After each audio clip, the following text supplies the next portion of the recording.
येत्या 1 नोव्हेंबरला वेळे ग्रामपंचायतची निवडणूक होत आहे आणि या निवडणुकीसाठी गावदेवी ब्राह्मणदेव पॅनलचे 11 उमेदवार आहेत आणि हे 11च्या 11 उमेदवार भरघोस मताने निवडून येतील असा मला विश्वास आहे। आणि ही निवडणूक आम्ही विकासाच्या मुद्द्यावर लढवत आहोत। कुटुंबाच्या आधारावर किंवा जाती धर्माच्या आधारावर ही निवडणूक आम्ही लढवणार नाही आणि कदापि लढवणार नाही। ही निवडणूक आम्ही गावातील सर्व कुटुंबांना सोबत घेऊन ही निवडणूक लढवणार आहोत। गेल्या 2005 ते 2015 पर्यंत या गावामध्ये गावदेवी ब्राह्मणदेव पॅनलची सत्ता आहे आणि या सत्तेच्या नावाखाली आम्ही गावातील बऱ्याचशा प्रमाणात लोकांची कामं केलेली आहेत।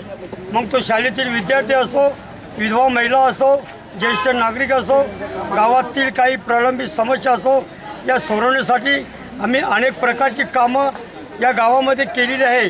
या गावामध्ये विशेष म्हणजे शाळेतील विद्यार्थ्यांची गैरसोय होऊ नये म्हणून आम्ही या गावामध्ये 8वी ते 10वी पर्यंत माध्यमिक विद्यालय सुरू केलेले आहे की जेणेकरून गावातील विद्यार्थी आणि विद्यार्थी यांची गैरसोय होऊ नये म्हणून आम्ही या गावामध्ये माध्यमिक विद्यालय सुरू केलेले आहे।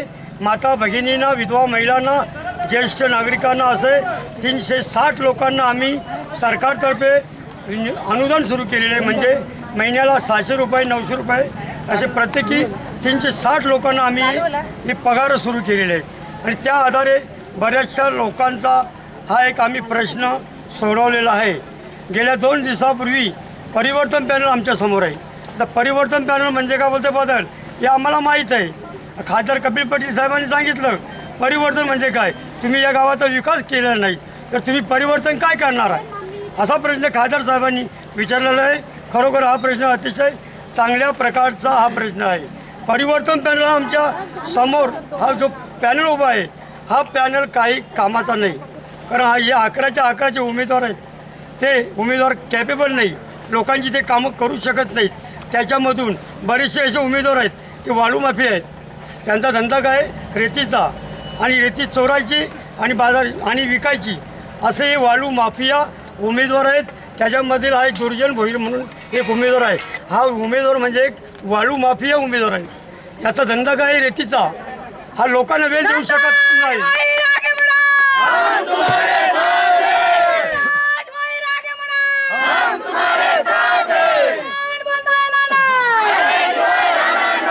दुर्जन भोई हा एक वाळू माफिया उमेदवार आहे, त्याचा धंदाच आहे शाळेत जायचा आणि विद्यार्थ्यांना काही शिकवायचंच नाही, तिथे मोबाईल टापटीप करायचा। अंजूर परिसरामधील लोकांच्या बऱ्याच तक्रारी आहे की हा जो शिक्षक आहे हा विद्यार्थ्यांना काही शिकवत नाही, हा 8 तास मोबाईल खेळतो, 8 तास म्हणजे मोबाईल खेळतो, विद्यार्थ्यांना शिकवत नाहीत।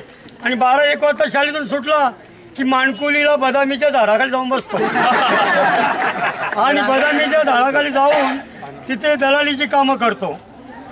रेतीची का रेती म्हणजे साईट कुठे मिळेल तिथे जाऊन रेतीचे ट्रक टाकायचे, धंदा करायचा।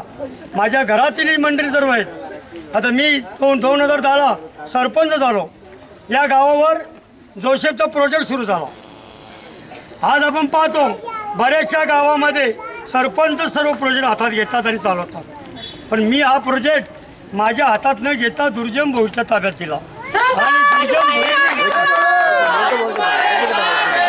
दुर्जन भोईरने हा प्रोजेक्ट त्याच्या ताब्यात दिला आणि जवळजवळ 10 करोडच्या आसपास यांनी पैसे कमवले। गावातील भाटाल्यातील कुणाही नागरिकाचा ट्रक त्या ठिकाणी त्यांनी लावलेला नाही, अनेकांवर त्यांनी अन्याय केला, गोरगरिबांना त्यांनी रोजगार दिलेला नाही, स्वतःचाच त्यांनी रोजगार घेतला, पोट भरून घेतलं आणि करोडो रुपये कमवलं। आज मी यांना एवढं करोडो रुपये कमवून दिले, ते आज माझे झाले नाही, ते तुमचे आहेत का?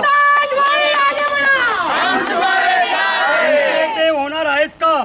म्हणून गावकऱ्यांनो या परिवर्तन पॅनलच्या उमेदवारांवर तुम्ही विश्वास ठेवू नका। ते म्हणते की आमचा पॅनल हा परिवर्तन आहे, 3 तारखेनंतर मला यांचं परिवर्तन करावं लागेल। काय करणार? भिवंडीमध्ये राहतो, गावात राहत नाही।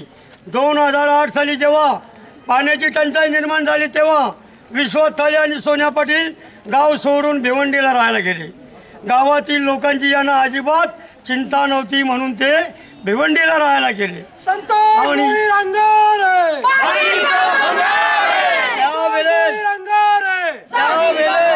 गावामध्ये हे दोन लोक गाव सोडून बाहेर राहायला गेले. गावामध्ये पाण्याची टंचाई फार मोठ्या प्रमाणामध्ये होती. आता गावामध्ये पाण्याची टंचाई निर्माण झाली आणि संतोष भोईर गाव सोडून बाहेर राहायला जाईल का, हा प्रश्न मला अजिबात जमणार नाही. मी खासदार कपिल पाटील साहेब यांच्याशी संपर्क साधला आणि खासदार कपिल पाटलांनी या वेळे भाटाळे गावाला 34 लाखाची योजना मंजूर केली. भाटाळे गावाला 11 लाखाची योजना मंजूर करून या वेळे भाटाळे गावामध्ये नवीन पाईपलाईन टाकून पाणी पुरवठा योजना सुरू केली आणि आज गावामध्ये लोकांना मुबलक प्रमाणामध्ये पाणी मिळत आहे. अशा प्रकारे आम्ही अनेक प्रकारच्या समस्या सोडल्या. विश्वास थलेंनी काल मराठी शाळेजवळ आपल्या भाषणामध्ये वक्तव्य केलं की मला जर संघर्ष करायची वेळ आली तर मी बोलते हातामध्ये तलवारी घेईन. मी पोलिसांना सांगू इच्छितो की विश्वास थलेंनी ही दहशतवादाची भाषा केलेली आहे.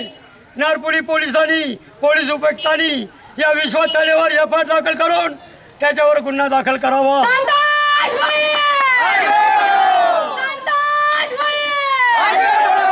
विश्वास थले हा तालुका प्रमुख आहे आणि हातात तलवारी घेऊन दहशतवादाची भाषा वेळे गावामध्ये करतो म्हणून लोकांमध्ये भीतीचे वातावरण निर्माण केलेलं आहे.